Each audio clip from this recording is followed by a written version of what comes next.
శ్రీరామనవమి సందర్భంగా ఘనంగా జరిగిన పులిహోర ప్రసాదం పానకం పంపిణీ. సీతమ్మధార నందుగల సాయి లక్ష్మి ఎలక్ట్రికల్స్ వద్ద ప్రతి ఏడాదిలాగే ఈ ఏడాది కూడా శ్రీరామనవమి సందర్భంగా భక్తులకు పులిహోర ప్రసాదం పానకం పంచడం జరిగింది.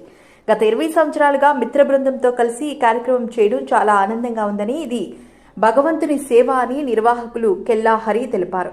ఈ కార్యక్రమంలో విజేత హాస్పిటల్ ఎండీ శ్రీ కల్లేపల్లి కూర్మనాథ్ గారు, శ్రీ ఎన్ఏఎన్ రాజు గారు, జల్లు ప్రమోద్ కుమార్, గుడ్ల నాగేశ్వరరావు, ఉమ్మి నాయుడు, శ్రీ దామినేని హరిబాబు, సీతమ్మధార భజన మండలి కన్వీనర్ శ్రీమతి మంజుల గారు, శ్రీమతి ఆత్మల లావణ్య గారు, కెల్లా వినోదలక్ష్మి మరియు యువకులు కెల్లా సాయి తేజ్ కుమార్, చింతల పూడి సత్యనారాయణ, కూర్మాన దిలీప్ కుమార్, కుమారిపెంట సునీత్, కెల్లా చరిష్మా పాల్గొన్నారు.